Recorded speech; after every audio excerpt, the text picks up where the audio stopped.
अच्छा, इसमें कुछ ऐसी नस्ल की भी मछलियाँ होती हैं जिनकी मार्केट में डिमांड ज़्यादा है या जिनसे ज़्यादा मुनाफा कमाया जा सकता है, ऐसा भी कुछ है? मैं यूपी में पाल रहा हूँ तो मेरे को पता होना चाहिए कि यूपी में कौन सी मछली सबसे ज़्यादा चलती है। 85% मार्केट लीडर यही है। आपके सामने भी काफ़ी नेगेटिव चीज़ें आई हों मार्केट को लेकर, या आपको लगा हो कि मैं इस चीज़ में मेरे पास नॉलेज कम रह गई, कभी ऐसा आपके सामने भी हुआ? 3 गेट का डायलॉग है कि यूनिफॉर्म चाहिए, एक एयर टिकट लो या आप ट्रेन टिकट लो, पहुंच जाओ अटेंड करने फार्मर से मिलना। से जो पारंपरिक तरीका था मछली पालन का और जो प्रेजेंट सिनेरियो चल रहा है, अब इतनी सारी टेक्नोलॉजीज आ रही हैं, नई-नई चीज़ें आ रही हैं, नई-नई ब्रीड आ गई हैं, तो पहले में और इसमें आप में क्या अंतर देखते हैं आप? जो किसान भाई हैं सबसे पहले एक तो वो नॉलेज या प्रैक्टिकल नॉलेज कहेंगे, उस पर फोकस करें।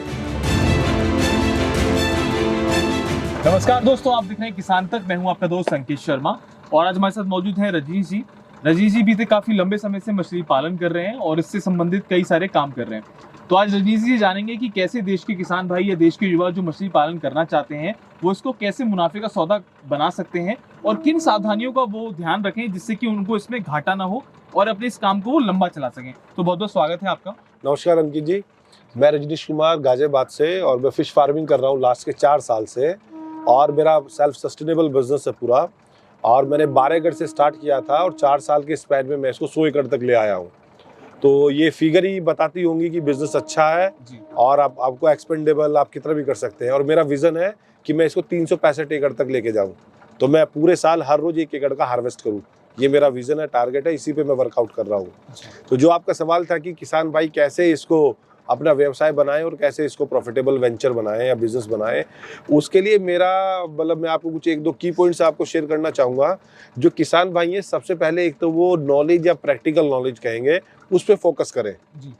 राइट, क्योंकि ये ना जो भी आप बिजनेस करते हो, ये फिश फार्मिंग, ये फिश इंडस्ट्री है और इंडस्ट्री रिक्वायर्ड मनी।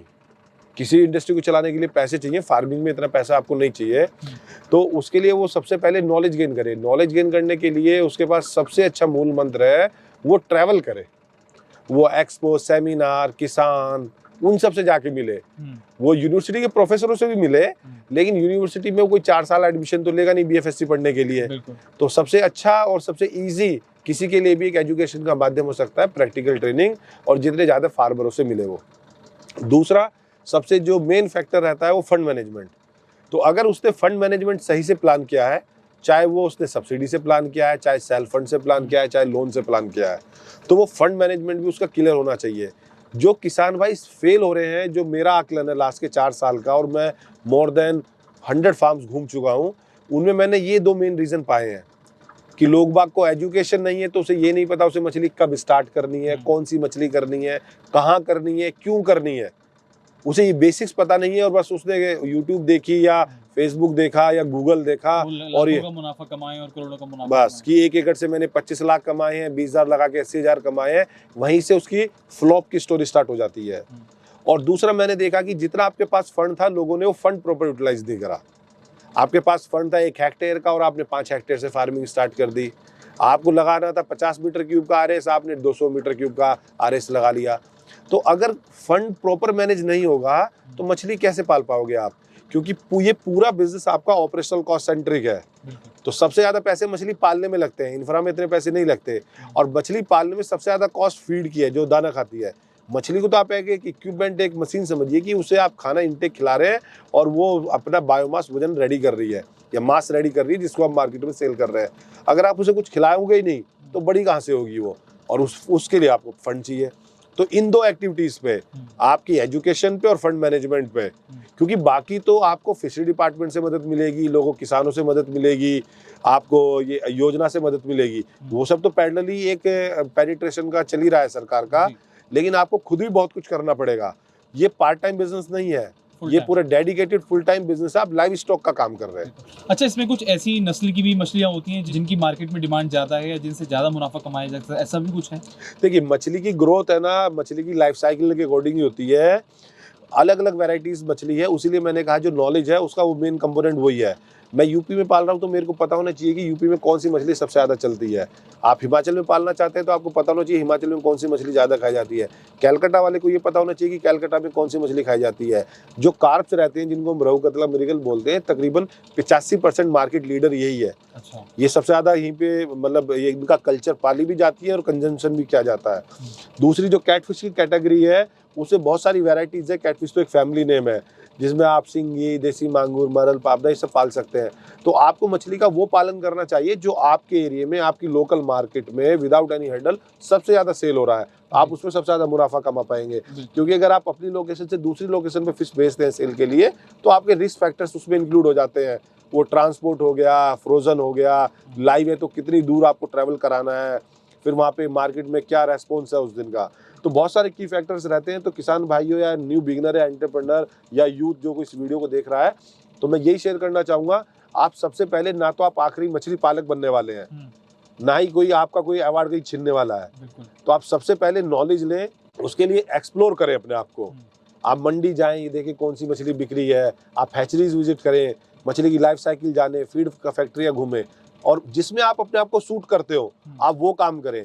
बहुत सारे किसान इसलिए फेल हो जाते हैं, वो हैचरी भी लगाना चाहते हैं, कल्चर भी करना चाहते हैं, फीड फैक्ट्री भी लगाना चाहते हैं, लाइव फिश वेंडिंग मशीन भी लगाना चाहते हैं।